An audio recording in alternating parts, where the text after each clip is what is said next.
Soc Victòria, soc activista climàtica de Futuro Vegetal, tinc 38 anys. Em preocupa moltíssim la crisi climàtica i per això soc activista. Futuro Vegetal és un col·lectiu de desobediència civil que s'enfoca principalment en la crisi climàtica i més concretament sobre la influència que té l'agroindústria sobre la crisi climàtica, que sobretot a Espanya es parla poc, però som la granja d'Europa i per això nosaltres creiem que és important parlar-ne.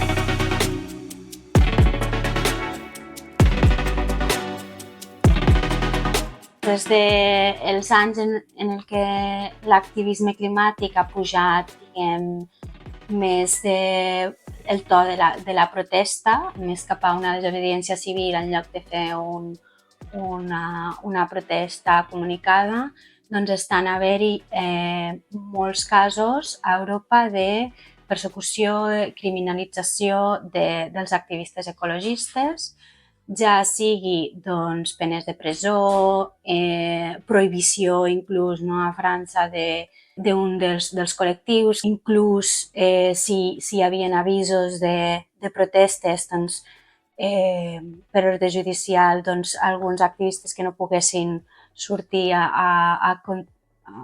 per fer house arrest, no sé com se diu, que tinguessin que estar a casa i que no poguessin participar en la protesta. Doncs hi ha hagut una onada de criminalització ascendent, jo diria. A Europa, més o menys, tenim sort, entre crometes, perquè hi ha molta repressió, estem molt reprimides perquè tenim el dret de protesta. El que passa que sí que hi ha països que la repressió és moltíssim més forta, molt més forta, i inclús amenaces de mort, i han mort moltíssimes activistes llatinoamericanes que els envien el sicari a casa. No és el mateix fer activisme a Europa que fer activisme a Llatinoamèrica. Això no vol dir que hàgim de permetre que aquí a Europa ens reprimeixin.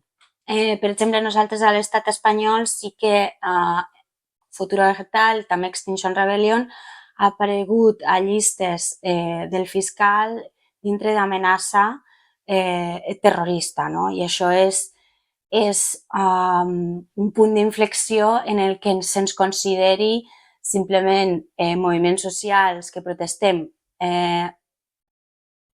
i ja està, a que se'ns consideri possibles terroristes per part de la institució, no?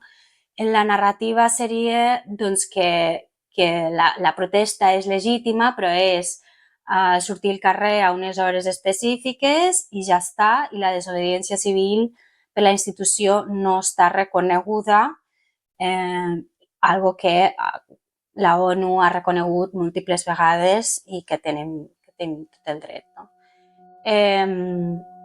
Això el que fa és que els diferents moviments socials tinguin més problemes a l'hora de fer la protesta, perquè han de posar molts recursos econòmics i de temps en contrarrestar aquesta repressió en lloc de focalitzar-se en anar endavant per frenar o per almenys que no estiguem als pitjors escenaris del canvi climàtic. Ens han vulnerat molts drets. A Futuro Vegetal, aquests activistes climàtics estem patint una repressió molt forta ja policial i també judicial. Policial amb infiltracions, amb processos de detenció quan no són necessàries i vulneració d'altres drets, però també una persecució judicial, ja sigui per buscant organització criminal i altres penes, i també econòmica, perquè algunes persones han fet donació i la policia de moment té aquestes donacions congelades i no les podem fer servir, no? I ara estem en un procés d'imputació d'organització criminal. L'organització criminal, en teoria, són gent que s'organitza per cometre crims i, a més, lucrar-se d'això, no?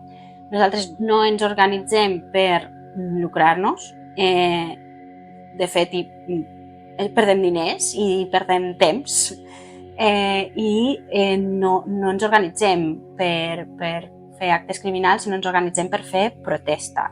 Llavors, que se'ns compari a una organització criminal, doncs, que podria ser tràfic de persones, drogues, armes, sí, em sembla absolutament desproporcionadíssim, innecessari, un malgastament dels recursos de l'Estat, però és que dels recursos de les ciutadanes. Tot això està portant a que hi hagi una part de la població que es cregui aquesta narrativa, no? I que en lloc de focalitzar-se en per què protestem i tots els drets de la ciutadania, tindre aigua, tindre menjar, tindre sanitat, tot això que estarà en perill d'aquí uns pocs anys amb la crisi ecosocial, es focalitza els esforços en que alguna part de la gent pensi que simplement som vàndals i som terroristes.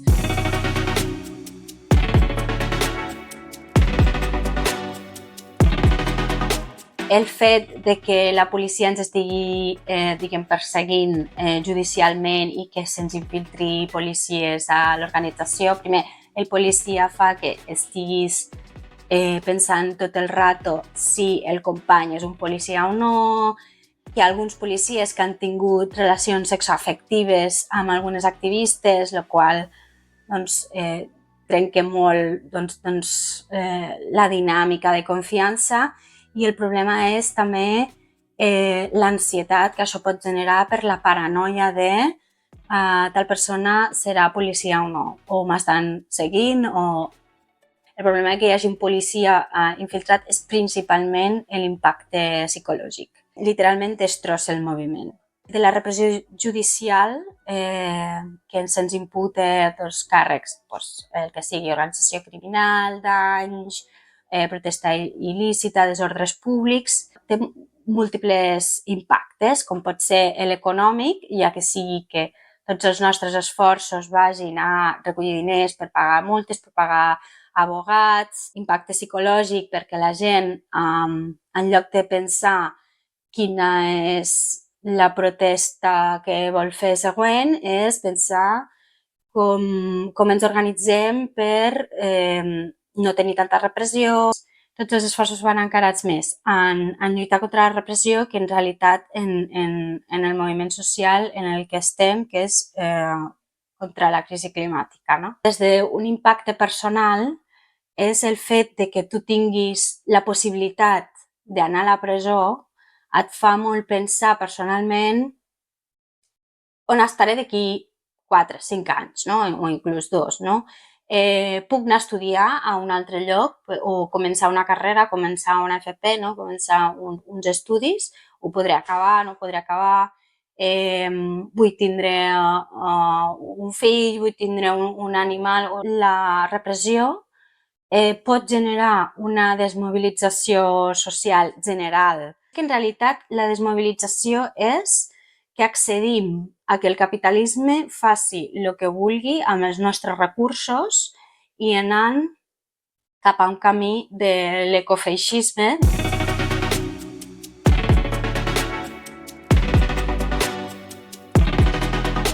Com que a Futuro Vegetal hem tingut molta repressió al llarg de per almenys 2-3 anys, hem après algunes coses, s'ha hagut de canviar alguns protocols del qual no hi ha marxa enrere perquè el dany psicològic ja està fet, no?